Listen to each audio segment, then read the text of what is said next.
안녕하세요. 정성호 TV의 정성호입니다. 오늘 3월 28일입니다.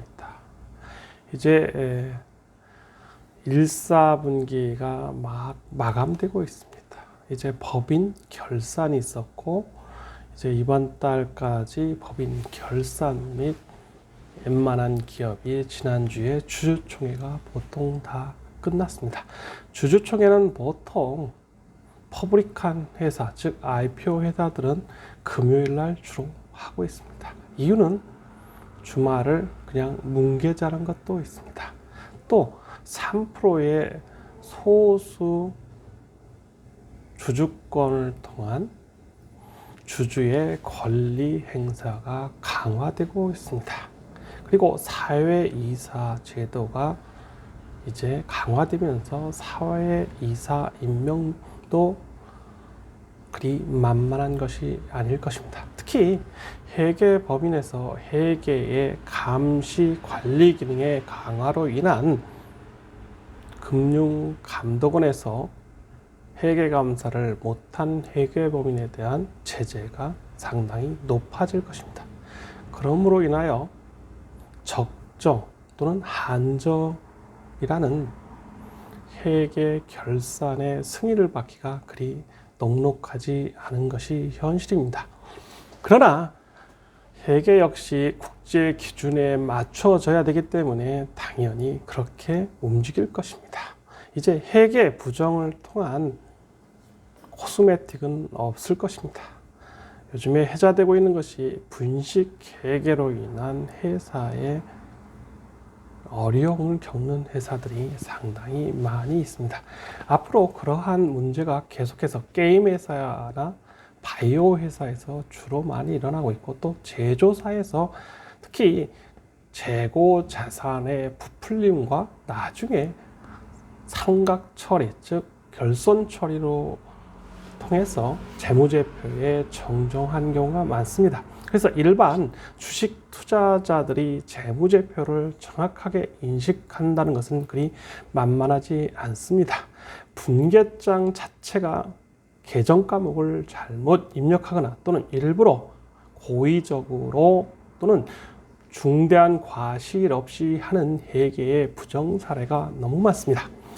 제가 시공사와 법적 다툼을 하면서 느끼는 것은 상장사이면서 분식 회계를 하고 있다는 것입니다. 특히 건설 비용 중에 이자 비용을, 그것도 빌려준 소비대차에 대한 이자를 건설의 간접 비용으로 잡고 그걸 통한 부풀리기, 즉 이윤율을 높임으로 인하여 회계 부정이 자행되고 있습니다.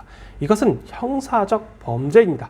민사는 그냥 개인 간의, 회사 간의 다툼으로 끝날 수 있지만 회계 부정은 상당히 무서운 중범죄일 것입니다. 새로운 정권에서, 신정부에서도 증권 또는 주식 관련된 회계 부정은 과감하게 처단한다고 합니다.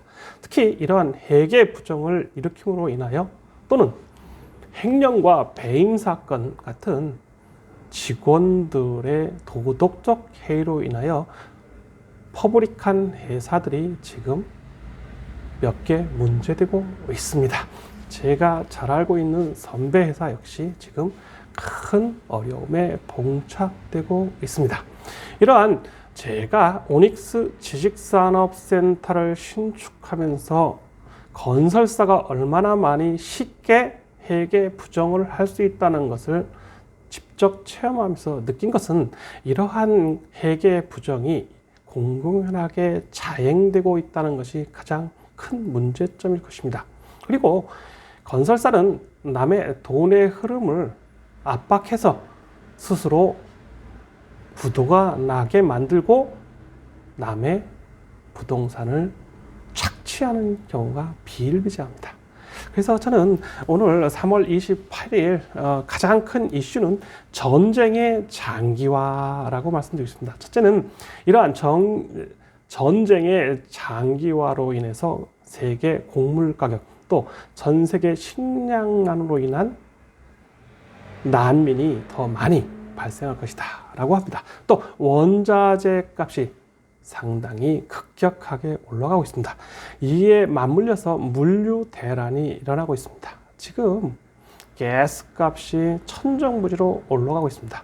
한국은 가스라고 하는 걸 잘 이해 못하는데 미국에서 가스라고 하면 자동차용 유류, 휘발유나 또는 경유일 것입니다. 경유가 이제 휘발유보다 더 비싸지는 상황이 우크라이나 전쟁의 장기화로 인해서 문제가 커지고 있습니다. 특히 곡물, 특히 미래에 대한 파종 시기를 놓치면 지금은 상당히 문제가 있다라고 생각합니다. 그래서 저는 이러한 전쟁의 장기화가 우리의 실생활에도 문제가 발생하고 있다라고 말씀드리고요. 두 번째는 대출 규제의 완화를 신정부가 표방하고 있습니다. 즉 총량, 세금의 총량이 늘어남으로 인하여 매매, 거래를 활성화하고 종부세나 보유세를 낮춤으로써 총 액수 100은 똑같은데 거래를 늘려서 세금의 총액에서는 비슷하게 한다. 즉 이러한 정책의 변화를 조금 더 깊숙이 느껴야 할 것입니다. 그리고 금감원, 국토교통부, 한국은행 등의 움직임도 부동산 시장과 직결하고 있기 때문에 유심히 봐야 한다고 생각합니다. 이창용 한국은행 총재가 이번에 선임 된다고 볼 수 있습니다. 이창용 총재와 제가 몇 년 전에 같이 식사한 경험이 있기 때문에 상당히 훌륭한 한국은행 총재가 될 수 있다라고 생각합니다. 특히 거시적 안목과 미시적 안목의 적합으로 인하여 한국은행에서 가장 필요한 인재 중에 하나라고 저는 자부할 수 있습니다. 그리고 장기 침체에 따른 실물 자산의 변동을 눈여겨보자라고 말씀드리고 싶습니다. 이러한 전쟁의 장기화 또는 소비의 주체인 소비물가의 상승 그리고 생산자 물가의 급격한 상승은 물류와 원자재 값의 급등으로 인하여 불균형을 이루고 있습니다. 그러므로 인하여 실물 자산의 가치는 상당히 많이 올라가는데 이거 역시 급격한 양극화를 초래하고 있습니다. 특히 지금 서울이나 경기도, 즉 수도권 안의 부동산, 특히 업무용 부동산이나 또는 주택, 즉 특히 아파트의 상승이 두드러진다고 할 수 있습니다. 그리고 이러한 서울 부동산은 앞으로도 실물 자산의 가치의 상승, 즉 인플레이션으로 인한 거품 현상으로 인하여 실물 자산의 가치가 더더욱 올라갈 거라고 생각합니다.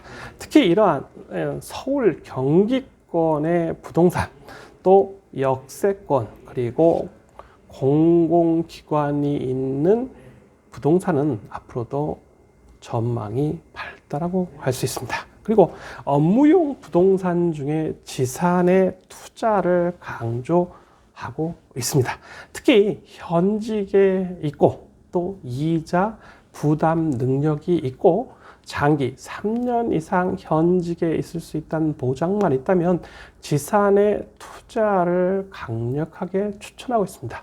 이런 구로나 가산 역시 이제 1500 전후의 물건이 거의 없다라고 합니다.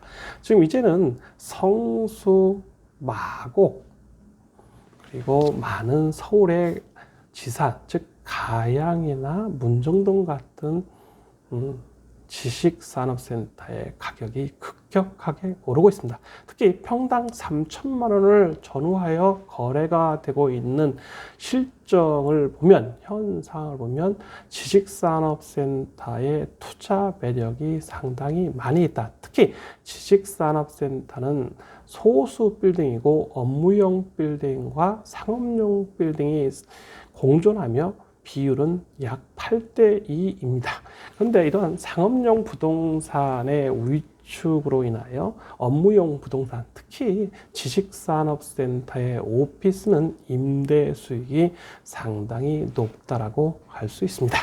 그리고 이러한 장기적인 관점으로 투자를 해야 된다고 생각합니다.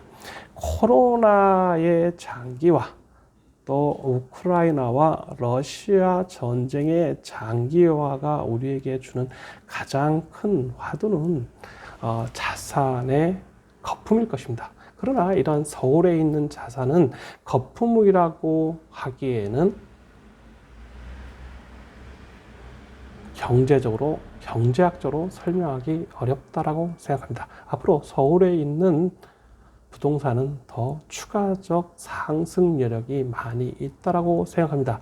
단 북한의 핵 개발과 관련된 이슈들, 특히 북한, 중국, 러시아의 동맹과 또 지금 서방 나토와 미국, 또 한국, 일본의 자본, 캐피탈리즘과 소셜리즘의 대립각이 장기화된다면 전체적인 물가도 오르고 한국의 부동산 역시 실물 경제의 침체로 인하여 어떤 방향을 제시할지는 모르겠으나 앞으로 핵전쟁이 난다는 확신이 없다면 부동산 값은 더 오른다. 또 한국의 부동산 또는 한국의 경제력이 상당히 상승되어 있다. 단 실물 경제의 지나친 위축, 지방 경제의 침체로 인해서 전체적인 경제 성장률은 낮아질 수 있으나